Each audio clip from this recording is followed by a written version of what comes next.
കേന്ദ്ര യുവജന സഖ്യത്തിന്റെ സോഷ്യൽ ആക്ഷൻ ഫോറം ഇത്തവണ ഇവിടെ വേറിട്ട ഒരു ചിന്ത പങ്കുവെക്കുന്നുണ്ട്. അതെന്താണെന്ന് അതിന്റെ കൺവീനറിൽ നിന്ന് നമുക്കറിയാം.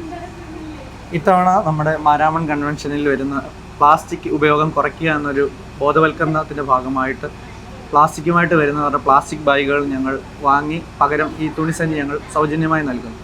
ഒറ്റത്തവണ ഉപയോഗിക്കുന്ന പ്ലാസ്റ്റിക്കിൻ്റെ ഉപയോഗം പരമാവധി കുറച്ച് ജനങ്ങളിൽ ഒരു അവബോധം സൃഷ്ടിക്കുക എന്നാണ് മാർത്തോമ യുവജന സഖ്യം സോഷ്യൽ ആക്ഷൻ ഫോറം സബ് കമ്മിറ്റിയുടെ നേതൃത്വത്തിൽ ഈ ഒരു ഉദ്യമം ഞങ്ങൾ യുവജനങ്ങളിലായിട്ട് ഇവിടെ മാരാമൺ മണപ്പുറത്ത് നടത്തിക്കൊണ്ടുവരുന്നത്. ഈ പമ്പയാറിൻ തീരം നമുക്കറിയാം, വെള്ളപ്പൊക്കത്തിന്റെ സമയങ്ങളിലൊക്കെ ഒരുപാട് പ്ലാസ്റ്റിക്കുകളാണ് ഒഴുകി വന്നത്. അതിനൊരു മാറ്റമാണ് യുവജന സഖ്യമായി തീരുമാനിച്ചിരിക്കുന്നത്. അതിനുള്ള എല്ലാവിധ അഭിനന്ദനങ്ങളും ആശംസകളും അറിയിക്കുകയാണ്. ഇത്തരം ഒരു ചിന്ത മുന്നിലേക്ക് വെച്ചതിന് നിങ്ങളെല്ലാവരെയും അഭിനന്ദിക്കുകയും ചെയ്യും. ഓക്കെ.